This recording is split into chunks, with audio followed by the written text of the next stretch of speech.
स्वागत है आप सबका आपके अपने चैनल sscupscpdf.com पे। तो बच्चों, आज का जो हमारा सेशन होने वाला है तो उसमें हम पढ़ेंगे अकबर के बारे में। अकबर कौन थे बच्चों? अकबर थे हुमायूं के पुत्र, जिन्होंने आगे जाके मुगल सल्तनत को संभाला था। और बच्चे, लास्ट क्लास में हमने पढ़ा था हुमायूं के बारे में। जो नए बच्चे हैं वो जाके पुरानी वीडियो जरूर देख लेना। हमने एशियन हिस्ट्री भी कवर कर ली है बच्चों, प्लस हमारा ये मेडिवल हिस्ट्री का सेशन चल रहा है जिसमें हम पढ़ रहे हैं मुगल एम्पायर के बारे में। तो जिन्होंने पुरानी वीडियोस नहीं देखी हैं, लिंक नीचे डिस्क्रिप्शन बॉक्स में गिवन है, पुरानी वीडियोस को भी जरूर जाके विजिट कर लेना। तो आते हैं आज के टॉपिक पे, जिसमें हम पढ़ रहे हैं अकबर के बारे में। बच्चों, अकबर क्या था? उसको मुगल एम्पायर का सबसे महान शासक माना जाता है। अकबर को क्या बोला जाता है बच्चों? कि अकबर जो है वो मुगल एम्पायर का सबसे ज्यादा महान शासक था। अब क्यों बोला जाता है उसको महान शासक? क्योंकि उसने अपने राज्यकाल के दौरान कुछ ऐसी चीजें करी थी जो कि सबसे ज्यादा अलग थी, क्योंकि वो हर चीज को इम्पोर्टेंस देता था। वो सिर्फ इस चीज में नहीं रहता था कि सिर्फ मैं ही हूँ, जो मैं कहूँगा वही सही है, चाहे किसी को परेशानी हो रही हो, दुख हो, मुझे क्या मतलब। उसको सिर्फ अपने से मतलब नहीं था, वो अपनी प्रजा के हित में होने वाले काम करता था हमेशा। तो यही खास बात है अकबर की कि उसे द ग्रेट अकबर के नाम से भी नवाजा गया। अब अकबर के नाम से आप सब छूते नहीं होंगे, क्योंकि देखो अकबर के ऊपर मूवीज भी बनी है। अब जैसे मैंने अकबर के लिए किस फोटो को यूज किया? मैंने ऋतिक रोशन की फोटोग्राफ को यूज किया, ताकि सारे बच्चे अच्छे से रिलेट कर पाए। क्योंकि देखो जोधा अकबर मूवी सबने देखी है, अकबर का कितना अच्छा रोल किया था उन्होंने इसमें। तो आप लोग इजीली रिलेट कर पाएंगे अकबर को उस चीज से, क्योंकि कहीं ना कहीं उन चीजों को मूवीज में दिखाया गया था जो अकबर के टाइम पे रियलिटी में हुई थी। तो अच्छे से रिलेट आप कर पाएंगे। तो बच्चे, मूव ऑन करते हैं आज के सेशन में। तो सबसे पहले अकबर का असली नाम बच्चों क्या था? उनका असली नाम था मोहम्मद जलालुद्दीन अकबर।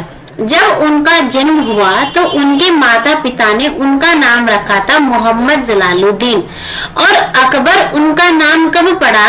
जब उन्होंने अपनी प्रजा के लिए कुछ बेहतरीन कार्य करे, तो उनकी प्रजा ने उनके लिए एक नया टाइटल दिया, और वो ही टाइटल था अकबर।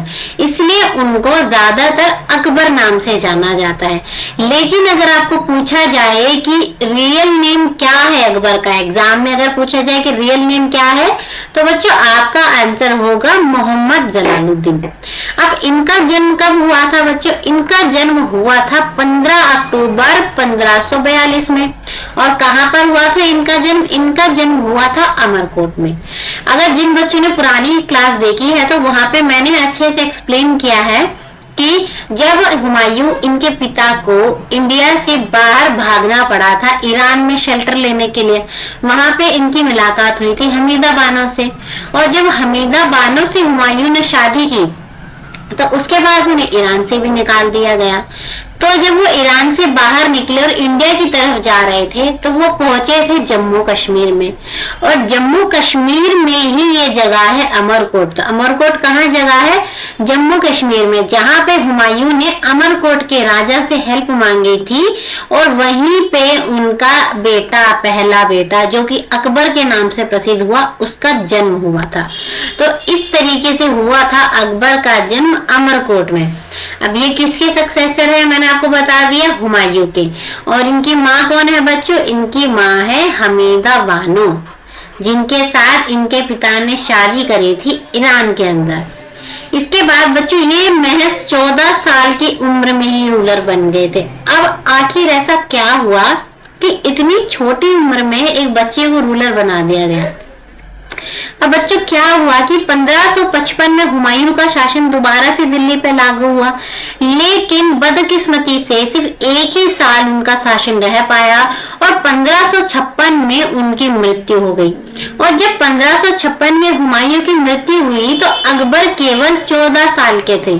अब बच्चों क्या होता है कि जब किसी का शासक मरता है तो आसपास वाले जो लोग होते हैं ना राज्य के, उनके कान खड़े हो जाते हैं कि भाई देखो उसका राजा तो मर गया, यानी कि अब हम वहां पे जाके कब्जा कर सकते हैं, क्योंकि देखो उनकी गद्दी तो खाली है, राज तख्त तो खाली है।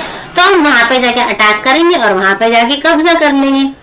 अब जो हुमायूं के जो डायनेस्टी के लोग थे उनको पता था कि अब हुमायूं नहीं है, गद्दी खाली है, तो अब कोई भी आके यहाँ पे कब्जा कर सकता है। तो इस टाइम क्या हुआ बच्चों, हुमायूं के एक संरक्षक थे, संरक्षक एक तरीके से बॉडीगार्ड से रिलेट कर सकते हो, बहरम खान। कौन थे संरक्षक उनके? बहरम खान। तो बहरम खान के दिमाग में ये बात चली कि अब मेरा राजा हुमायूं तो नहीं रहा, लेकिन आसपास के जो राजा है वो गिद्ध की तरह नजरें गड़ाए बैठे हैं दिल्ली के तख्त के ऊपर। तो उन्होंने मुगल सल्तनत को बचाने के लिए क्या किया, उनके महज 14 वर्ष के बेटे अकबर को ही तख्त पे बिठा दिया। अब उन्होंने ये ऐसा क्यों किया? क्योंकि देखो अब जो है तख्त खाली नहीं है, अब कोई भी आके यहाँ कब्जा करने का नहीं सोच सकता, क्योंकि अभी भी यहाँ किसी का शासन चल रहा है। तो बच्चों ये वजह थी कि अकबर जो है इतनी छोटी उम्र में राजा बन गए, 14 साल की उम्र में। अब देखो ये राजा बन गए महज 14 साल की उम्र में। तो इस टाइम क्या थे, ये बच्चे थे, अब इनकी पढ़ाई भी पूरी नहीं हो पाई थी। अब इनके टाइम पे थोड़ी ना ऐसा होता होगा भाई, जैसे हमारे टाइम पे क्या होता है, बच्चा 2.5-3 साल की उम्र में ही 2 साल की उम्र से प्ले स्कूल जाना शुरू कर देता है और 14 साल तक थोड़ा बहुत पढ़ लिया होता है। लेकिन पहले तो ऐसा नहीं होता होगा ना। तो 14 साल की उम्र तक इनकी पढ़ाई कुछ हो ही नहीं पाई थी ढंग से, क्योंकि आधे टाइम तो ये लोग बाहर ही रहे। 1555 में तो दिल्ली वापस आए, तो उतने बेहतर तरीके से अकबर की पढ़ाई नहीं हुई। तो इसलिए बच्चों आपको एक चीज और याद रखनी है कि अकबर को इलिटरेट किंग भी बोला जाता है। मुगल सल्तनत में ये एक अकेले ऐसे राजा थे जो कि पढ़े लिखे नहीं थे। तो बच्चों अगर एग्जाम में आपको पूछे कि मुगल एम्पायर में वो कौन सा रूलर है जो कि इलिटरेट था, तो बच्चों आप सबका आंसर क्या होगा? आपका आंसर होगा अकबर। लेकिन देखो पढ़े लिखे ना होने के बावजूद भी ये इतने ज्यादा बुद्धिमान और इतने ज्यादा होशियार थे कि इन्होंने अपने रूलिंग पीरियड के टाइम बहुत ही ज्यादा बेहतरीन काम करे थे। और इन सब के बारे में भी मैं आपको अभी डिटेल में बताऊंगी कि इन्होंने क्या क्या चीजें करी थी जिनकी वजह से इन्हें बहुत ही अच्छा एक शासक माना जाता है। और बच्चों एग्जाम पॉइंट ऑफ व्यू से भी आपके लिए अकबर बहुत जरूरी है, क्योंकि सबसे ज्यादा क्वेश्चंस अगर मुगल एम्पायर में किसी रूलर से बनते हैं तो वो अकबर से बनते हैं। आपको अकबर से कोई ना कोई क्वेश्चन देखने को जरूर मिल सकता है। अब बात करते हैं बच्चों की, जब अकबर राजा बने कब? वो राजा बने 1556 में, जब उनके पिता की मृत्यु हो गई। तो जैसे मैंने आपको बताया कि आसपास के जो राजा लोग होते हैं वो लोग सोचते हैं कि हम कब्जा कर लेंगे। तो इसी तरीके से एक था हेमू नाम का कमांडर। हेमू कौन था बच्चों? कमांडर था, और हमेशा से उसकी नजर थी मुगल सल्तनत की गद्दी पे, लेकिन वो उस पे कब्जा नहीं कर पा रहा था। और जब हेमू को पता चला कि जो मुगल सल्तनत का राजा है हुमायूं, उसकी मृत्यु हो गई और तख्त पे सिर्फ एक महज 14 साल का लड़का बैठा है, तो हुमायूं के दिमाग में ये बात चली कि इतना छोटा बच्चा मुझे क्या हराएगा, अब मैं इनके ऊपर हमला कर देता हूँ और उस बच्चे को मारना तो मेरे लिए बहुत आसान होगा। तो हेमू ने क्या करा, एक बैटल का उसने जो है आगमन किया। कौन सी बैटल बच्चों? Battle of Panipat 2। एग्जाम में अक्सर पूछ लिया जाता है कि बैटल ऑफ पानीपत 2 किसके बीच में हुई थी? तो बच्चों बैटल ऑफ पानीपत 2 हुई थी हेमू के बीच में और अकबर के बीच में। और जब ये बैटल हुई हेमू और अकबर के बीच में तो जीत हुई थी अकबर की। लेकिन बच्चों एक बात सोचने वाली है, थोड़ी कंफ्यूज करने वाली, कि एक 14 साल के बच्चे ने हेमू को कैसे हरा दिया? वो तो इतना ज्यादा अभी युद्ध कला में निपुण तो था ही नहीं, तो आखिर उसने हराया कैसे? अब पता क्या बुक्स में क्या लिखा जाता है हमेशा कि पानीपत की लड़ाई किस में हुई? वो हुई हेमू और अकबर के बीच में। आपको आंसर भी यही टिक करना है, लेकिन उसके पीछे रियलिटी क्या है?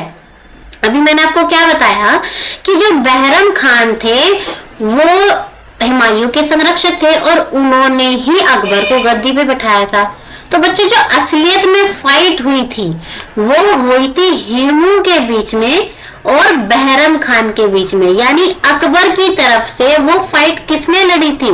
बच्चों अकबर की तरफ से वो फाइट लड़ी थी बहरम खान ने। और जब बहरम खान और हुमायूं के बीच युद्ध हुआ तो जीत हुई थी बहरम खान की। अब बहरम खान किसकी तरफ से लड़े थे? वो लड़े थे अकबर की तरफ से। तो यानी कि सीधा सीधा किसकी जीत हुई? किसके शासन की जीत हुई? जीत हुई अकबर की। इसलिए हमेशा बोला जाता है कि जो बैटल ऑफ पानीपत 2 है वो हुई थी हेमू और अकबर के बीच में। लेकिन अब आपको रियलिटी पता चल गई है कि असलियत में कौन लड़ा था। असलियत में लड़े थे बहरम खान, लेकिन नाम आता है हुमायूं का। अब बच्चों, बहरम खान कौन है? उन्होंने हमेशा अकबर को बहुत सपोर्ट किया था। मतलब तख्त पे तो कौन बैठे थे? तख्त पे तो बैठे थे अकबर, लेकिन पीछे से हुक्म किसका चलता था? हुक्म चलता था बहरम खान का। यानी कि बहरम खान की निगरानी में ही अकबर ने शासन किया था। तो बच्चों, एग्जाम में एक ये भी चीज पूछी जाती है कि किसके रेजेंट के अंदर अकबर ने शासन किया था? तो बहरम खान के रेजेंट यानी बहरम खान की प्रेजेंस, मौजूदगी के अंदर शुरुआत में अकबर ने रूल किया था। अब देखो क्या हुआ, रूल तो चल रहा है पीछे न पीछे कहीं ना कहीं बहरम खान का। तो जो क्या थी, उसकी अकबर की एक मुंह बोली माँ थी। और कौन थी उनकी मुंह बोली माँ? उनकी मुंह बोली माँ थी महामंगा। कौन थी बच्चों उनकी मुंह बोली माँ? महामंगा। अब अकबर के लिए क्या था, उनकी जो मुंह बोली माँ थी वो सबसे ऊपर थी, मतलब उनकी सगी माँ से भी ऊपर थी। अगर महामंगा ने एक बार कोई चीज कह दी तो वह अकबर के लिए पत्थर की लकीर होती थी कि भाई मेरी माँ ने देखो मुझे ये बात बोली है और मुझे ये चीज पूरी करनी है।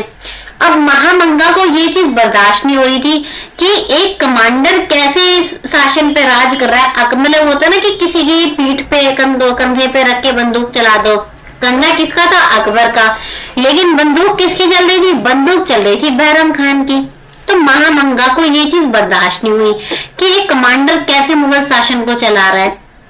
तो उस टाइम क्या हुआ बच्चों, महामंगा ने धीरे धीरे अकबर को भड़काना शुरू कर दिया बहरम खान की तरफ कि तुम देखो बहरम खान को यहाँ से दूर भेज दो या तो तुम उसका कत्ल करा दो, क्योंकि मैं नहीं चाहती कि वो तुम्हें सिखाए कि कैसे शासन करना है। क्या अब एक कमांडर तुम्हें सिखाएगा? अब बेचारा अकबर फंस गया, वो क्या करे, अब माँ की बात तो टाल नहीं सकता। तो उन्होंने कहा कि देखो मैं उन्हें मार तो नहीं सकता, लेकिन मैं उन्हें यहाँ से दूर भेज दूंगा। तो फिर अकबर ने क्या बोला कि आप जो है प्लीज आप मक्का मदीना की यात्रा पे चली जाए।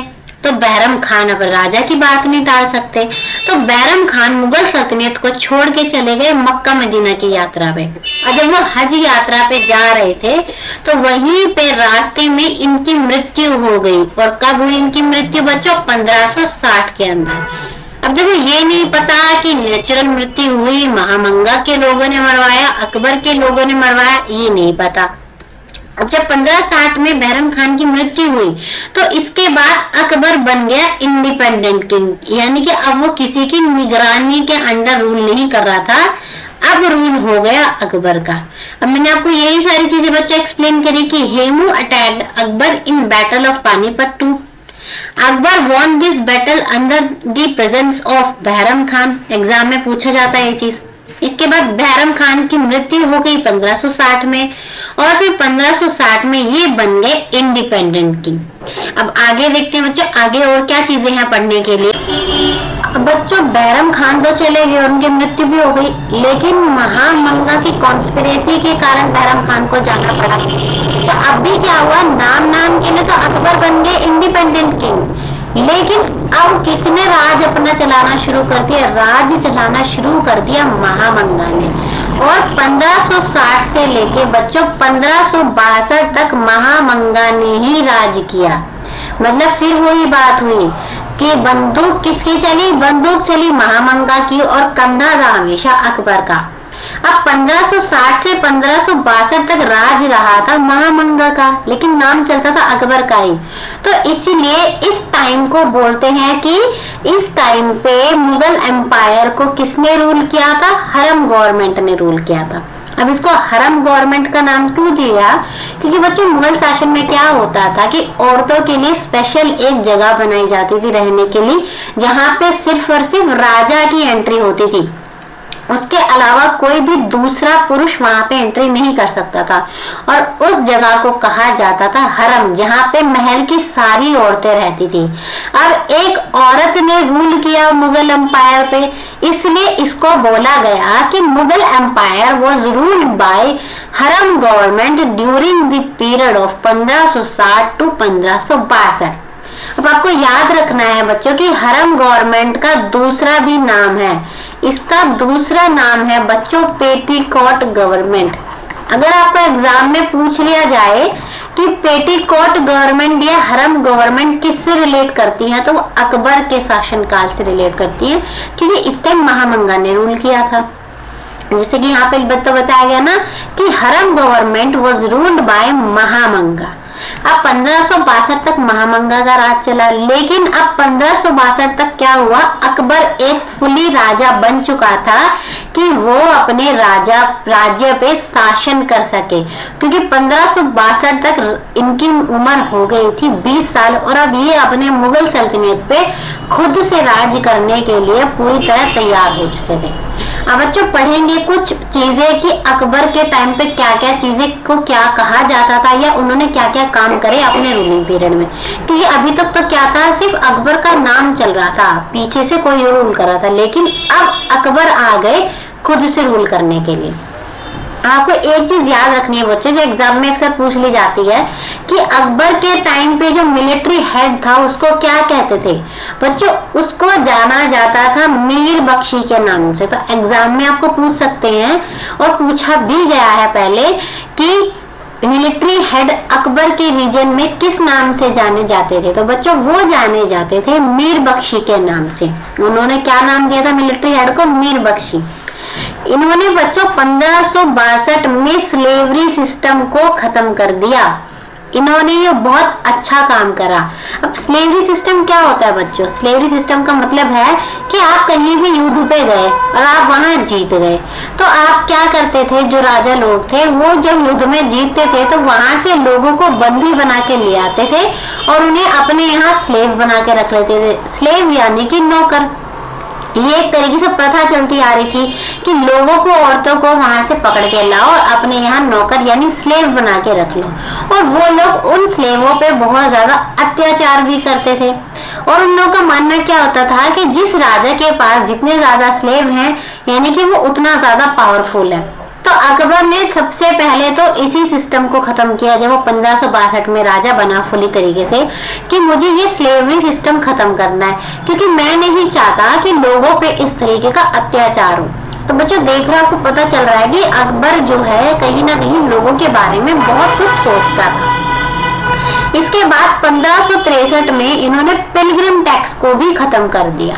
अब पिलग्रिम टैक्स क्या होता है बच्चों, कि अगर हमें किसी भी तीर्थ यात्रा पे जाना है तो उसके लिए पहले कर देना पड़ता था, यानी कि टैक्स देना पड़ता था।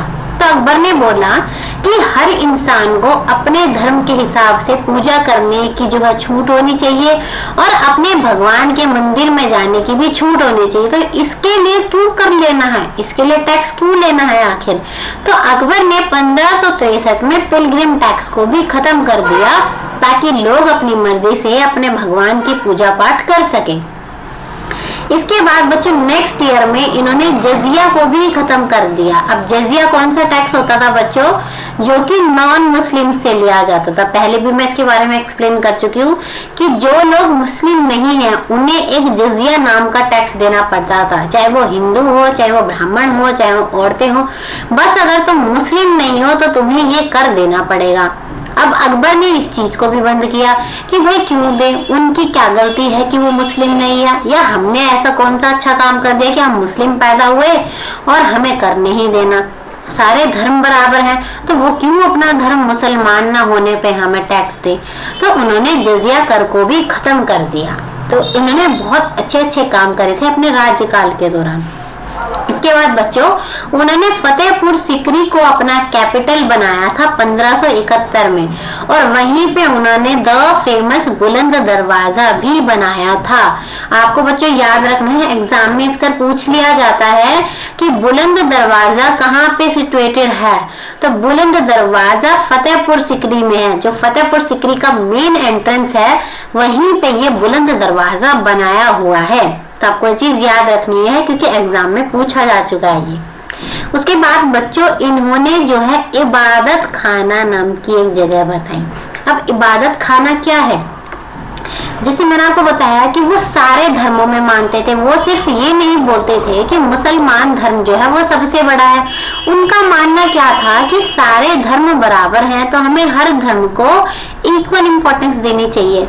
तो इन्होंने अपनी प्रजा में इस चीज को जो है इम्प्लीमेंट करने के लिए क्या किया, उन्होंने एक हॉल बनाया। एक तरीके से क्या बनाया, उन्होंने एक हॉल बनाया कि इस हॉल में जो है सारे लोग आके पूजा करेंगे। देखो ये है इबादत खाना कि सारे लोग यहाँ पे आके पूजा कर सकते हैं। अब चाहे वो मुस्लिम हो तो यहाँ पे आके नमाज पढ़ ले, अगर चाहे हिंदू हो तो यहाँ पूजा कर ले, चाहे वो क्रिश्चियन हो तो यहाँ पे आके जीसस की पूजा करे, चाहे वो सिख हो, मतलब उनका कोई भी धर्म हो, आप सारे आके मिलके इस जगह पूजा कर सकते हैं। यानी इन्होंने स्पेसिफिकली मॉस्क्यू नहीं बनाया, स्पेसिफिकली मंदिर नहीं बनाया, उन्होंने इबादत खाना बनाया।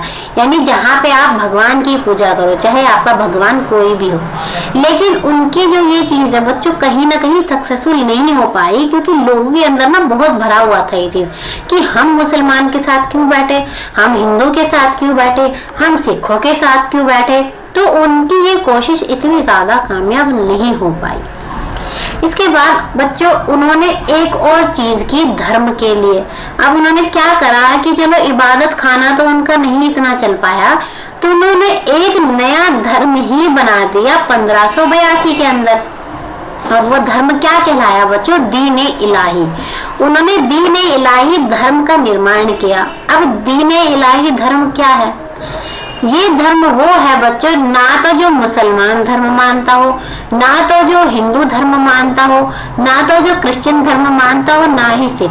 मतलब कि खाली एक धर्म ना मानकर आपको सारे के सारे धर्म मानने होंगे। अगर आप दीन-ए इलाही धर्म को अपनाते हैं तो आपको हर धर्म मानना होगा, हर भगवान को पूजना होगा, हर धर्म की रिस्पेक्ट करनी होगी। तो उन्होंने ये दीन-ए इलाही नाम का धर्म बनाया। और इसके पीछे दीन-ए इलाही धर्म को बनाने के पीछे बच्चों उनका मोटिव क्या था, उनका मोटिव था दीन-ए इलाही धर्म बनाने के पीछे यूनिवर्सल फेथ, यानी कि इंसान को हर किसी धर्म में श्रद्धा आ जाए। अब बच्चों एग्जाम में ये पहले भी पूछा जा चुका है कि दीन-ए इलाही धर्म के पीछे अकबर का क्या पर्पस था। तो बच्चों अकबर का पर्पस क्या था उसके पीछे था यूनिवर्सल फेथ। अब उन्होंने दीन-ए इलाही धर्म तो बना दिया, लेकिन क्या किसी ने वो माना होगा, नहीं। अकबर की ये कोशिश भी नाकाम रही। पूरी की पूरी सल्तनत में सिर्फ और सिर्फ एक इंसान था जिसने दीन-ए इलाही धर्म को माना, और वो कौन था बच्चों, बीरबल। सिर्फ और सिर्फ अकेले बीरबल थे जिन्होंने इस धर्म को माना था। तो आपको याद रखना है बच्चों, यहाँ से क्वेश्चन बनता है कि कौन थे जिन्होंने दीन-ए इलाही धर्म को ऑप्ट किया था। तो बच्चों वो कौन थे, वो थे बीरबल। इसके बाद इबादत खाना से भी बच्चों ये क्वेश्चन बनता है आपके लिए कि अकबर के टाइम पे जो हॉल ऑफ वर्शिप था उसको क्या बोलते हैं, उसको बोलते हैं इबादत खाना। यानी उन्होंने हॉल बनाया जहाँ पे सब लोग पूजा पाठ करें एक साथ मिलके, तो वो होता है इबादत खाना। चलिए बच्चों आगे मूव ऑन करते हैं। इसके बाद बच्चों एक इंग्लिश मैन राल्फ फिच, इन्होंने भी यहाँ पे आके विजिट किया था। अब बच्चों ये क्यों आए थे कि उस टाइम क्या है, ईस्ट इंडिया कंपनी जो है भारत में आ चुकी थी। अब भारत में तो वो आ गई, लेकिन अब क्या है, उनको यहाँ पे अपनी कंपनी सेटअप करने के लिए यहाँ के राजाओं की परमिशन चाहिए थी। तो इसलिए राल्फ फिच भी जो है अकबर के पास आए थे और उन्होंने बोला था जी कि मैं आपकी परमिशन चाहता हूँ और मैं यहाँ अपनी कंपनी सेट करना चाहता हूँ, और अकबर ने उन्हें यहाँ पे कंपनी सेटअप करने की परमिशन दी थी। तो बच्चों, अगर आपसे एग्जाम में पूछा जाए कि राल्फ फिच कौन से मुगल एम्परर के कोर्ट में आए थे, तो आपका आंसर होगा बच्चों अकबर। ये अकबर के कोर्ट में आए थे। इसके बाद क्या है बच्चों की महाभारता ट्रांसलेटेड इन पर्शियन लैंग्वेज रज़मनामा कि महाभारत को भी इन्हीं के कार्यकाल के दौरान पर्शियन लैंग्वेज में ट्रांसलेट किया गया था, और किस नाम से जाना गया, इसको ना जाना गया रज़मनामा नाम से। अब याद रखना आपको बच्चों यहाँ से, क्योंकि क्वेश्चन बनता है कि महाभारत को जब पर्शियन लैंग्वेज में ट्रांसलेट किया गया तो उसको क्या बोला गया, उसको बोला गया बच्चों रज़मनामा। और किसके कार्यकाल के दौरान इसको ट्रांसलेट किया गया था, इसको ट्रांसलेट किया गया था अकबर के टाइम के दौरान। इसके बाद इन्होंने बच्चों मनसब सिस्टम भी स्टार्ट किया। अब मनसब सिस्टम क्या है कि पहले क्या होता था ना बच्चों, अगर किसी की सैलरी है 20 रुपए, तो जब तक वो मरता था उसकी सैलरी बेचारे की 20 रुपए रहती थी। अब देखो महंगाई तो बढ़ती रहती है, तो क्या आपका अब जितने रुपए में काम चल रहा है, जितनी सैलरी में काम चल रहा है, क्या आगे जाके 30 साल में भी आप उतने में ही गुजारा कर सकते हैं? नहीं। तो वहां के लोगों को भी ये परेशानी हो रही थी। अब अकबर की क्या अच्छी बात थी कि वो भेष बदल के कॉमन मैन के भेष में जाता था अपनी प्रजा में, ताकि मैं खुद जान सकूं कि मेरी प्रजा को आखिरकार दुख क्या है। तो जब उनको पता चला कि वहां के लोगों को दुख ये है कि उनकी तनख्वाह जब वो काम पे लगे तब भी उतनी ही थी, और वो मरने को हो गए, बूढ़े हो गए तब भी उनकी है, तो उनका गुजारा नहीं हो पा रहा था। तो अकबर जब वापस अपने महल में आए तो उन्होंने मनसब सिस्टम स्टार्ट किया। मनसब सिस्टम क्या है बच्चों, एक तरीके से जैसे कि गवर्नमेंट जॉब में होता है ना सिस्टम, सेम उसी तरीके से उन्होंने सिस्टम स्टार्ट किया। उन्होंने लोगों की सैलरी को 10 रुपए से लेके 2000 तक जो है कर दिया, मतलब रैंक के हिसाब से। जैसे कोई छोटी रैंक पे है तो उसकी 10 रुपए सैलरी, कोई उससे ऊपर है तो उसकी 20 रुपए सैलरी, कोई उससे ऊपर है तो 30 रुपए सैलरी। तो इस तरीके से जो सैलरी स्केल है उसको फिक्स कर दिया गया बच्चों 10 रुपए से लेके 2000 तक। और उन्होंने एक बात और बोली कि हर इंसान का प्रमोशन होगा हर 10 साल के बाद, यानी हर 10 साल के बाद उस इंसान की सैलरी भी बढ़ाई जाएगी। तो उन्होंने ये भी चीज बहुत अच्छी की कि उन्होंने प्रमोशन वाली चीज लाई और लोगों की सैलरी उनकी रैंक के हिसाब से फिक्स कर दी। तो बच्चे एग्जाम में यहाँ से भी क्वेश्चन बनता है आपके लिए कि मनसब सिस्टम किसने स्टार्ट किया था। तो बच्चों मनसब सिस्टम स्टार्ट किया था अकबर ने। इसके बाद इन्होंने 2 तरीके के कोर्ट्स भी बनाए थे। पहला कोर्ट है बच्चों दीवाने खास और दूसरा कोर्ट है दीवाने आम। अब जो बच्चों दीवाने खास कोर्ट है वो कॉमन पब्लिक के लिए था, जहाँ पे राजा तो बैठता ही था लेकिन वहाँ पे वो कॉमन पब्लिक की बातें सुनता था, उनके दुख दर्द सुनता था और वहाँ पे उनके लिए न्याय करता था। और उन्होंने जो है एक और कोर्ट बनाया, वो कौन सा था, दीवाने खास। अब दीवाने खास किसके लिए बनाया गया, दीवाने खास बनाया गया जैसे उनके कोई वीआईपी गेस्ट आ रहे हैं, दूसरे राज्य के किंग्स आ रहे हैं, कोई बाहर से ट्रैवलर विजिट कर रहा है, मतलब जो भी खास लोग होते हैं उनके लिए बनाया गया दीवाने खास। यानी कि उन्होंने 2 अलग कोर्ट की सेट करी। एक बनाया उन्होंने आम पब्लिक के लिए जो कि कहलाया दीवाने आम, और एक कहलाया उन्होंने वीआईपी यानी खास लोगों के लिए जो कि कहलाया दीवाने खास। इसके बाद बच्चों उनकी जो मिलिट्री है उसका एक बहुत प्लस पॉइंट था या हटके पॉइंट था कि जो उनकी मिलिट्री थी वो थी हेट्रोजेनियस बटालियन। बटालियन का मतलब क्या होता है, सोल्जर की जो मिलिट्री होती है वो। और हेट्रोजेनियस मतलब कि अलग अलग तरह की चीजें एक साथ हो, यानी कि उनकी आर्मी कैसी थी, उनकी आर्मी हेट्रोजेनियस थी। हेट्रोजेनियस का मतलब वहां पे अलग अलग रिलीजन के लोग उन्होंने रखे थे। उनकी मिलिट्री में हिंदू भी थे, मुसलमान भी थे, सिख भी थे, ब्राह्मण भी थे, क्रिश्चियन भी थे, मतलब हर धर्म के लोगों को उन्होंने अपनी मिलिट्री में रखा था। अब बच्चों उन्होंने ऐसा क्यों किया कि हर धर्म के पीछे रखा? अब अकबर क्या है, बहुत होशियार थे। उन्होंने सोचा कि अगर मैं अपनी मिलिट्री में सिर्फ और सिर्फ मुसलमानों को रखूं तो आगे जाके कभी मेरे खिलाफ यूनियन बना सकते हैं, कभी ना कभी कोई गुट बना सकते हैं और मेरे खिलाफ रिबेल कर सकते हैं। लेकिन अगर मैं अलग अलग धर्म के लोगों को एक साथ कर दूं तो इनकी सोच आपस में इतनी नहीं मिलती, तो कभी ये मेरे खिलाफ एक गुट बनाकर, एक यूनियन बनाकर नहीं लड़ेंगे। तो अकबर ने यही चीज सोच के जो है अलग अलग धर्म के लोगों को अपनी मिलिट्री में इंक्लूड किया, ताकि कभी भी कोई भी जाकर इनके अगेंस्ट रिबेल ना कर सके। तो आपको ये याद रखना है कि कौन सा ऐसा आर्मी कौन सा ऐसा किंग था जिसने सबसे पहले हेट्रोजेनियस बटालियन बनाया था सोल्जर्स का, तो वो थे बच्चों अकबर। इसके बाद इन्होंने तुलादान सिस्टम भी स्टार्ट किया। तुलादान सिस्टम कब स्टार्ट किया बच्चों? इन्होंने आफ्टर विक्ट्री, जब भी इनकी कोई जीत हुई किसी युद्ध में तो ये तुलादान करते थे। तुलादान क्या होता था बच्चों, आप फोटो में देख सकते हैं कि एक तराजू बना हुआ है, एक साइड जो है किंग बैठता था और इसके ही वजन के बराबर इस तरफ सोना, मुद्राएं, महंगी महंगी आभूषण, वो चीजें चढ़ाई जाती थी।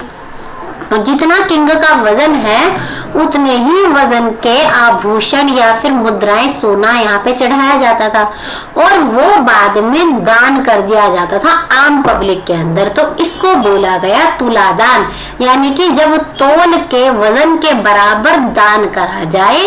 तो ये चीज भी किसने स्टार्ट करी थी बच्चों? ये चीज भी करी थी अकबर ने स्टार्ट। तो यहाँ से भी आपके लिए क्वेश्चन बनता है कि तुलादान सिस्टम किसने स्टार्ट किया था? तो जो तुलादान की शुरुआत की थी अकबर ने। इसके बाद ये एक ऐसे राजा थे जिन्होंने पॉलिटिक्स को रिलीजन से बिल्कुल अलग रखा, क्योंकि ये धर्म को बीच बीच में लाना नहीं मतलब स्वीकार था इनको कि भाई देखो मेरी पॉलिटिक्स अलग है, राज्य शासन अलग है, इसके पीछे धर्म को क्यों लाए? भाई तू मुसलमान है तेरे साथ ही मैं बना के रखूंगा, तू हिंदू है तेरे साथ नहीं बना के रखूंगा। तो इन्होंने क्या किया, पॉलिटिक्स को रिलीजन से बिल्कुल अलग किया। तो आपका एग्जाम में बच्चों यहाँ से भी क्वेश्चन बन सकता है कि वो कौन से राजा थे जिसने पॉलिटिक्स को रिलीजन से अलग किया? तो बच्चों आप सबका आंसर होगा अकबर। इसके बाद जो फेमस है तुलसीदास, ये भी इनके कार्यकाल के दौरान ही जीवित थे, वो इनके टाइम के दौरान ही रहे थे। तो अगर एग्जाम में पूछा जाए कि तुलसीदास किसके टाइम पे जीवित थे, तो वो अकबर के टाइम पे जीवित थे। चलो बच्चों और देखते हैं और क्या है अकबर के बारे में पढ़ने के लिए। अब अकबर ने कौन कौन से मॉन्यूमेंट बिल्ड करे थे, क्योंकि बच्चों एग्जाम में क्वेश्चन पूछ लेते हैं अक्सर कि ये कौन सा मॉन्यूमेंट किस राजा ने बनाया था, तो ये भी आपको चीजें पता होनी चाहिए। तो सबसे पहले अकबर ने आगरा फोर्ट बनाया था, आप देख सकते हैं बच्चों ये रहा आगरा फोर्ट। इसके बाद इन्होंने हुमायूं टॉम्ब बनाया था अपने पिता की याद में, ये रहा हुमायूं टॉम्ब, और ये कहाँ पे है? दिल्ली के अंदर है। जाहिर सी बात आगरा फोर्ट है तो आगरा के अंदर ही होगा। इसके बाद इन्होंने फतेहपुर सीकरी नाम की एक जगह बनाई थी। इन्होंने क्या बनाया था बच्चों? फतेहपुर सीकरी नाम की एक जगह बनाई थी और यहीं पे इन्होंने अपनी पत्नी के लिए जोधाबाई महल भी बनाया था। फतेहपुर सीकरी में इन्होंने क्या बनाया? जोधाबाई महल। और साथ ही में मैंने आपको भी और बताया था कि फतेहपुर सीकरी में इन्होंने एक और चीज बनाई थी। वो कौन सी चीज थी बच्चों? वो थी बुलंद दरवाजा। और इन्होंने क्या बनाया था? इन्होंने इलाहाबाद फोर्ट का भी निर्माण किया था। तो अगर एग्जाम में आपको पूछा जाए जोधाबाई महल किसने बनाया, इलाहाबाद फोर्ट किसने बनाया, आगरा फोर्ट किसने बनाया, हुमायूं टॉम्ब किसने बनाया, तो आप सबका एक आंसर होगा और वो होगा अकबर ने। और बच्चों अकबर इतने ही महान शासक थे इसलिए उन्हें मुगल एम्पायर का रियल फाउंडर भी कहा जाता है, क्योंकि यही थे जिन्होंने सबसे ज्यादा जो है सब शासन को इंडिया के अंदर फैलाया था। ड्राइंग बहुत गंदी है समझ जाना, लेकिन इनके टाइम पे क्या था, इन्होंने ये सारा एरिया की बात करें हम, यहाँ पे इधर पहले भी ये सब भी भारत के अंदर था, तो इन्होंने मुगल एम्पायर का जो झंडा है वो हर जगह फैला दिया था, मतलब हर जगह मुगल शासन चल रहा था, इसलिए इन्हें बोला जाता है रियल फाउंडर ऑफ मुगल सल्तनत, मुगल एम्पायर। अब बच्चों पढ़ेंगे वॉर कॉन्क्वेस्ट के बारे में कि अकबर ने कौन कौन सी जगहों पे अपनी जीत हासिल करी। सबसे पहले बच्चों अकबर की वॉर कॉन्क्वेस्ट यानी वॉर सक्सेशन के बारे के पीछे की थ्योरी जान लेते हैं कि अकबर आखिर कैसे कामयाब हुआ इतने बड़े एरिया पे रूल करने में। बच्चों क्या हुआ कि अकबर चाहता था कि मैं पूरे के पूरे भारत पे राज करूं, सिर्फ दिल्ली पे राज करना उसका मकसद नहीं था, लेकिन एक राजा के लिए आसान नहीं था पूरे के पूरे भारत पे राज करना। तो बच्चों अकबर क्या करता था कि वो अलग अलग जगह पे जाता था अपना विचार लेके कि देखो आप जो है हमारे साथ हाथ मिला लो और ये जगह आप मेरे अंडर कर दो, ठीक है, यहाँ पे शासन आप मेरा कर दो, मतलब कि नाम यहाँ पे मेरा चलेगा। लेकिन मैं ये नहीं कह रहा कि आप अपना शासन छोड़ दो, राज तो आप ही करोगे, लेकिन इस जगह पे राज करने के बदले आप मुझे देंगे टैक्स। आप मुझे क्या देंगे? आप मुझे टैक्स या फिर रिवेन्यू देंगे। यानी कि सपोज मान लो कि वो गया आगरा के राजा के पास कि देखो मुझे जो है आप आगरा पे मेरा नाम चलाओ कि भाई यहाँ पे अकबर का शासन है, लेकिन रूल जो पुराना राजा वहां कर रहा था वो ही करता रहेगा। लेकिन अब अंतर क्या आएगा कि जो आगरा का राजा है वो आगरा पे ही राज करने के लिए अकबर को उसके बदले में टैक्स देगा, और साथ ही साथ अगर कोई भी अकबर पे हमला करता है तो आपको जो है मेरा साथ देना पड़ेगा युद्ध में। यानी कि इनडायरेक्टली आप क्या करेंगे, आप वहां पे काम करेंगे और बदले में मुझे पैसे देंगे, और अगर कोई हमला करता है तो आप साथ भी मेरा देंगे। अब अकबर ने अपना ये सारा फरमान जो है हर राज्य में पहुंचा दिया। कुछ लोग तो जो है अकबर से डर के उन्होंने ये बातें मान ली, लेकिन कुछ लोग इसके अगेंस्ट में रहे, और जो भी अकबर के इस बात के अगेंस्ट में रहा वहां पे अकबर ने सोचा चलो भाई बात से नहीं मान रहे तो युद्ध करके मनवा लेंगे। तो वहां पे अकबर युद्ध कर लेता था, और अगर वहां पे वो जीत गया तो उस राज्य पे कब्जा कर लेता था। अब क्या था, देखो अब तो भाई मैं जीत गया, लेकिन चलो कोई नहीं, राज तुम ही करो, बस बदले में मुझे मेरा टैक्स पहुंचाते रहना, और कभी कोई मेरे पे हमला करे तो मेरी हेल्प कर देना।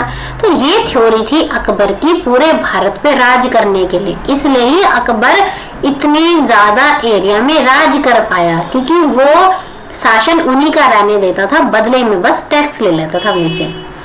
अब बात करेंगे अलग अलग बैटल्स के बारे में कि अकबर ने कौन कौन सी बैटल्स लड़ी थी, और साथ ही में उन्होंने किन किन जगहों पे कब्जा किया था, यानी किन किन एरियाज को उन्होंने मुगल सल्तनत के अंदर इंक्लूड कर लिया था। तो सबसे पहले बच्चों हम इसकी बात ऑलरेडी कर चुके हैं। 1566 में उनकी बैटल हुई थी हिमू के साथ, जिसमें जीत हुई थी अकबर की। ये चीज मैं आपको एक्सप्लेन कर चुकी हूँ। इसके बाद बच्चों 1561 में इन्होंने मालवा को कैप्चर किया और इन्होंने लड़ाई करी उसके राजा बाज बहादुर के साथ, और मालवा को इन्होंने अपने टेरिटरी में इंक्लूड कर लिया। इसके बाद 1562 में क्या हुआ कि इन्होंने अपना सेम फरमान कि भाई देखो ऐसे ऐसे है, तुम अपना राज्य मेरे को दे दो, बदले में टैक्स देना। ये चीज फरमान पहुंची आमेर के राजा किंग भारमल के पास। किसके पहुंचा ये फरमान? आमेर के राजा किंग भारमल के पास। तो किंग भारमल ने क्या किया, वो युद्ध से डर गए कि अगर अकबर मेरे पे युद्ध कर देता है, अगर मैं इसकी बात नहीं मानता और वो मेरे पे युद्ध कर दे तो मेरी प्रजा बेचारी बिना मतलब ही मारी जाएगी, और मैं नहीं चाहता कि मेरी प्रजा को कोई नुकसान हो। तो किंग भारमल ने क्या हुआ, बिना युद्ध के ही अकबर की बात को एक्सेप्ट कर लिया कि जी देखो मैं आपकी बात मानता हूँ, बस आप मेरे यहाँ पे युद्ध मत करना। अकबर ने कहा ठीक है। अब किंग भारमल ने क्या सोचा कि भाई इस मुगल शासक का क्या भरोसा, अभी तो मैंने कहा चलो मैं तुम्हारी बात मान लेता हूँ, लेकिन आगे जाके भविष्य में कभी मेरे पे हमला ही कर दे। तो किंग भारमल ने अपना राज्य की सुरक्षा के लिए क्या किया कि उन्होंने उनके साथ एक ट्रीटी साइन की, यानी एक सौदा किया। ट्रीटी का मतलब क्या होता है, एक सौदा करना। उस सौदे में क्या किया उन्होंने अपनी बेटी हरका बाई, क्या बच्चों, उन्होंने अपनी बेटी हरका बाई की शादी कर दी अकबर के साथ। अब भाई अकबर सोचे कि ये ऐसे कैसे हो गया कि एक राजपूत राजा एक मुगल राजा को अपनी बेटी दे रहा है, वो भी अपने आप। तो किंग भारमल ने क्या सोचा कि अगर मैं अपनी बेटी की शादी कर दूं अकबर के साथ तो अकबर कभी भी अपनी बीवी के मायके पे तो हमला करेगा नहीं, यानी कि मेरा आमिर हमेशा सुरक्षित रहेगा। यानी अपने राज्य और अपने राज्य के लोगों को बचाने के लिए किंग भारमल ने अपनी बेटी हरकाबाई की शादी कर दी अकबर के साथ, और यही हरकाबाई बच्चों आगे जाके कहलाई जोधाबाई, जिनके नाम पे मूवी भी बनी है जोधा अकबर। जोधाबाई का ही असली नाम था हरकाबाई, और जोधाबाई इनके आपको पता है बहुत फेवरेट रानी थी, बहुत प्रेम करते थे इनसे। और जोधाबाई बच्चों इतनी होशियार थी क्योंकि राजपूतों में बच्चा क्या होता है कि वो अपनी बेटियों को बचपन से ही ट्रेनिंग देते शुरू कर देते हैं, मतलब कैसे आपको युद्ध करना है, कैसे क्या पॉलिटिक्स होती है, हर चीज वो अपने बच्चों को पहले ही सिखाना शुरू कर देते हैं। तो जोधाबाई को ये सारी चीजें आती थी, तो अकबर को उनके शासन में असिस्ट भी करती थी, मतलब वो अकबर को एडवाइस भी करती थी कि देखिए आप ऐसे करें, आप ऐसे करें। तो बहुत साथ दिया था जोधाबाई ने अकबर का। इसके बाद बच्चों 1569 में उन्होंने रणथंबोर नाम का जो किला है और बुंदेलखंड को भी कब्जा कर लिया। उसके बाद 1573 में उन्होंने गुजरात पे भी कब्जा किया, किसको हरा के बच्चों, मुजफ्फर शाह को हरा के। देन आगे बढ़े तो 1574 से 1576 के बीच में इन्होंने बंगाल और बिहार पे भी कब्जा कर लिया। फिर 1576 में इन्होंने हल्दी घाटी का युद्ध किया, द फेमस हल्दी घाटी का बैटल हुआ अकबर और महाराणा प्रताप के बीच में। किसके बीच में हुआ था बच्चों बैटल ऑफ हल्दी घाटी? वो हुआ था अकबर और महाराणा प्रताप के बीच में। अब बच्चों एग्जाम में पूछा जाता है कि बैटल ऑफ हल्दी घाटी किसके बीच हुई थी, तो हुई थी अकबर और महाराणा प्रताप के बीच में। और इस बैटल में जीत किसकी हुई थी? इस बैटल में बच्चों जीत हुई थी अकबर की, ये चीज भी पूछी जाती है। लेकिन बच्चों जिस तरीके से बैटल ऑफ पानीपत के पीछे एक स्टोरी थी, इसी तरीके से बैटल ऑफ हल्दी घाटी के पीछे भी एक स्टोरी है। देखो इसमें भी सेम वही चीज है, नाम आता है अकबर का कि अकबर ने लड़ी थी, लेकिन असलियत में महाराणा प्रताप के साथ युद्ध अकबर ने नहीं किया था, युद्ध किया था उनके कमांडर ने। और उनके कमांडर उस टाइम कौन थे? मान सिंह। यानी कि अकबर की तरफ से मान सिंह गए थे महाराणा प्रताप के साथ युद्ध करने के लिए। ये जो मान सिंह है ये जोधाबाई यानी हरकाबाई के भतीजे थे, और ये आके मुगल एम्पायर में ही काम करने लग गए थे। अब जो बच्चों मान सिंह थे वो बहुत ही ज्यादा होनहार योद्धा थे, मतलब युद्ध कला में बहुत ज्यादा निपुण थे। तो अकबर ने क्या सोचा कि कहीं मैं महाराणा प्रताप से ना हार जाऊं, क्योंकि Maharana Pratap the great warrior थे जो हारते नहीं थे आसानी से। तो अकबर को कहीं ना कहीं मन में ये डर था कि कहीं मैं इनसे हार ना जाऊं। तो अकबर को पता था कि मानसिंह जो है बहुत ही ज्यादा बेहतर योद्धा है, तो उन्होंने मानसिंह को बोला कि भाई देखो तुम्हें मेरे बदले बैटल ऑफ हल्दी घाटी लड़नी है महाराणा प्रताप के अगेंस्ट। अब बेचारे मानसिंह फंस गए क्योंकि वो तो महाराणा प्रताप को एक तरीके से पूजते थे। तो फिर क्या हुआ, जोधाबाई जो कि उनकी बुआ जी है वो उनके पास आई, उन्होंने समझाया कि देखो तुम्हारा जो पहला धर्म है वो मेरे पति के लिए बनता है, क्योंकि तुम मेरे पति के लिए काम करते हो, तो तुम्हें सच्चे मन से जाके अकबर के लिए युद्ध करना है और तुम्हें कोशिश करनी है कि तुम ये युद्ध जीत जाओ। अब मान सिंह ने अपनी बुआ की बात मानी और चले गए महाराणा प्रताप से युद्ध करने के लिए। और जब महाराणा प्रताप और मान सिंह के बीच में युद्ध हुआ तो इस युद्ध में बच्चों जीता मान सिंह। मान सिंह जीता इसलिए कहा जाता है कि युद्ध में अकबर की जीत हुई। सेम बात है, नाम अकबर का ही आएगा। अगर क्वेश्चन में पूछा जाए कि युद्ध किसने जीता, अकबर ने जीता। लेकिन अगर आपको क्वेश्चन में पूछ लिया जाए कि अकबर की तरफ से किसने लड़ी थी बैटल ऑफ हल्दी घाटी, तो बैटल ऑफ हल्दी घाटी अकबर की तरफ से लड़ी थी मान सिंह ने। ठीक है बच्चों, क्लियर हो गई आपको ये चीज। इसके बाद 1581 में इन्होंने काबुल को भी कैप्चर कर लिया। और काबुल के राजा कौन थे उस टाइम? मिर्जा हकीम थे। बच्चों जिन जिन राजा के नाम मैंने लिखे हैं वो आपको याद रखने हैं, कि एग्जाम में पूछ लेते हैं कि काबुल का राजा कौन था या फिर गुजरात का राजा कौन था, ये आपको पूछ लेते हैं। इसके बाद 1586 और 1592 में इन्होंने कश्मीर और सिंध को भी इंक्लूड कर लिया अपनी टेरिटरी में। उस टाइम कश्मीर और सिंध क्या थे बच्चों, खाली बंजर जगह थी, तो उन्होंने क्या किया, उसको भी अपने राज्य में शामिल कर लिया। इसके बाद 1599 में इन्होंने चांद बीवी के साथ बैटल लड़ी और अहमदनगर को अपने टेरिटरी में इंक्लूड कर लिया। बच्चों मैंने क्यों बोला आपको राजा और इनके नाम याद रखने, क्योंकि एग्जाम में पहले पूछा जा चुका है इसी तरीके से कि चांद बीवी जो है वो कहाँ के रूलर थे, तो चांद बीवी जो है वो अहमदनगर के रूलर थे। इसके बाद उन्होंने लास्ट कौन सी जगह करा था, 1601 में इन्होंने असीरगढ़ को भी अपने राज्य में शामिल कर लिया। तो आप देख रहे हो बच्चों उन्होंने कितने सारे वॉर कॉन्क्वेस्ट किए और कितनी सारी जगहों को अपने यहाँ शामिल कर लिया।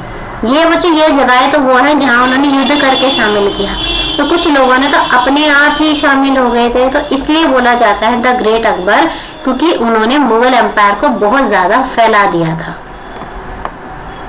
इसके बाद बच्चों जो एक बहुत इंपॉर्टेंट चीज आती है अकबर के बारे में, वो है 9 ज्वेल्स ऑफ अकबर, जहां से अक्सर क्वेश्चन बनते हैं। आपने सुना होगा ना अकबर के 9 रत्न थे, तो बच्चों उन्हीं 9 रत्नों के बारे में हम पढ़ेंगे कि वो 9 रत्न कौन से थे।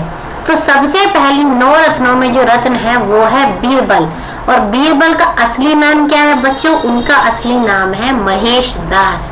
एग्जाम में बच्चों असली नाम पूछ लिया जाता है, तो आपको याद रखना है कि बीरबल का असली नाम क्या था, उनका असली नाम था महेश दास। और ये क्या थे, ये इनके एडवाइजर थे, ये इनको एडवाइस करते थे किसी भी चीज के लिए। अकबर बीरबल की जोड़ी पे बहुत सारे सीरियल्स बने, आप देखते हैं ना, उसमें मशवरा देते थे अकबर को कि आप ऐसे कीजिए, आप ऐसे कीजिए, क्योंकि बीरबल बहुत ज्यादा होशियार थे और अकबर हमेशा उनकी बातें मानते भी थे। उसके बाद जो दूसरे इनके यहाँ पे कोर्ट में थे ज्वेल्स में से, वो है तानसेन, बहुत फेमस म्यूजिशियन है, हर किसी को इसके नाम से जो है वाकिफ है। अब तानसेन का बच्चों असली नाम क्या था, तानसेन का असली नाम था रामतनु पांडे। ये भी एग्जाम में पूछा जा चुका है कि तानसेन का असली नाम क्या है, तो उनका असली नाम है रामतनु पांडे। इसके बाद नेक्स्ट है तोडरमल। तोडरमल कौन थे बच्चों, फाइनेंस मिनिस्टर थे इनके यहाँ पे। इसके बाद मानसिंह के बारे में आपको बता चुकी हूँ, जिन्होंने बैटल ऑफ हल्दी घाटी लड़ी थी। ये क्या थे, इनकी आर्मी में कमांडर थे। नेक्स्ट है अब्दुल रहीम खाना। ये कौन थे बच्चों, हिंदी पोएट थे। अब्दुल रहीम खाना मैंने आपको बताया था ना, बहरम खान, ये बहरम खान के ही बेटे हैं और ये इनके कोर्ट के अंदर इनके मेंबर थे और ये हिंदी पोएट थे। इसके बाद जो नेक्स्ट ज्वेल है वो है अबुल फजल। ये भी क्या है, ये भी एक पोएट है। इसके बाद नेक्स्ट है अबुल फैजी, ये भी पोएट है। अबुल फजल और अबुल फैजी दोनों भाई हैं, लेकिन क्वेश्चन कहाँ से बनता है बच्चों, क्वेश्चन बनता है अबुल फैजी से, क्योंकि अबुल फैजी ने ही अकबर की बायोग्राफी लिखी थी जिसको बोला गया अकबरनामा। और इसका दूसरा नाम क्या है बच्चों, इसका दूसरा नाम है ऐने अकबरी। तो एग्जाम में पूछते हैं कि अकबरनामा या ऐने अकबरी किसने लिखी, तो बच्चों आप सबका आंसर होगा अबुल फैजी। इसके साथ ही इन्होंने एक काम और किया था, मैंने आपको बताया था ना महाभारत को अकबर के टाइम के दौरान पर्शियन लैंग्वेज में ट्रांसलेट किया गया था। तो बच्चों किसने ट्रांसलेट किया था, अबुल फैजी ने ही महाभारत को पर्शियन लैंग्वेज में ट्रांसलेट किया था। अगर एग्जाम में आपसे पूछ लिया जाए कि who translated Mahabharat in Persian language, तो आप सबका आंसर होगा अबुल फैजी। इसके बाद जो नेक्स्ट है बच्चों वो है भगवान दास, और भगवान दास कौन थे, वो भी पोएट थे। देन है मुल्ला दो प्याजा। मुल्ला दो प्याजे से याद आया चिकन दो प्याजा, पनीर दो प्याजा, तो ऐसे मत तो सोच लेना कुक थे, वही प्याजा प्याज आ रहा है, कुक नहीं थे ये थे चीफ एडवाइजर, यानी बीरबल जैसे इन्हें एडवाइस करते थे, इस तरीके से ये भी अकबर को एडवाइस करते थे। तो बच्चों ये थे हमारे 9 रत्न। अब हमने हमारा पूरा सेशन आज का कवर कर लिया है। देखते हैं हमने किस किस के बारे में पढ़ा है बच्चों आज।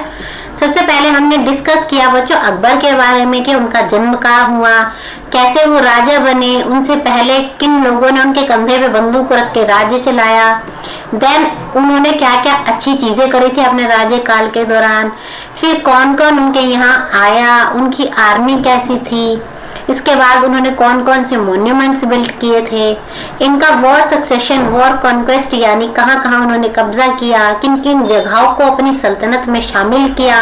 फिर इसके बाद हमने पढ़ा उनके 9 ज्वेल्स के बारे में, यानी कौन कौन उनके अंडर आता है। तो बच्चों यहाँ पे आज का हमारा सेशन जो है खत्म होता है अकबर के बारे में। अब नेक्स्ट सेशन में हम पढ़ेंगे बच्चों इनके बेटे जहांगीर के बारे में। अब नेक्स्ट सेशन में बच्चों हम किसके बारे में पढ़ने वाले हैं, इनके बेटे जहांगीर के बारे में। बच्चों देखो इनमें क्या होता था, इन राजाओं में क्या था कि ये सब ना अपने अपने बाप के खिलाफ जो है कहीं ना कहीं रिवोल्ट करते रहते थे। तो अकबर भी इस चीज से अछूते नहीं रहे। अकबर का जब लास्ट टाइम चल रहा था तो इनके बेटे ने भी इनके अगेंस्ट रिवोल्ट कर दिया था। और इनके बेटे का असली नाम क्या था बच्चों, इनके बेटे का असली नाम था खुर्रम खान। खुर्रम खान ने भी एंड में जाके अकबर के अगेंस्ट रिवोल्ट कर दिया था। तो बच्चों अगली क्लास में हम इन्हीं के बारे में पढ़ेंगे, जहांगीर के बारे में, कि जहांगीर का शासन कैसा था और इन्होंने क्या क्या चीजें करी थी। तब तक के लिए बच्चों अगर आपको ये वीडियो पसंद आए तो बच्चों लाइक करना, शेयर करना, और अगर आपको कोई भी कंफ्यूजन है तो कमेंट जरूर करना ताकि हम आपकी सारी क्वेरीज को सॉल्व कर सके। और बच्चों हाँ, नोट्स बनाने की जरूरत नहीं है, ये हमारी वेबसाइट पे ऑलरेडी अवेलेबल है। और वेबसाइट कौन सी है बच्चों, हमारी sscupscpdf.com।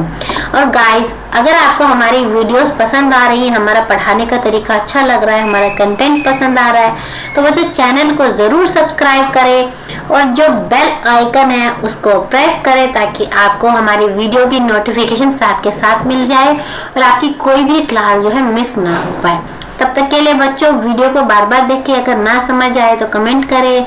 और बच्चे चलो मिलते हैं नेक्स्ट वीडियो में, तब तक के लिए thank you and good bye.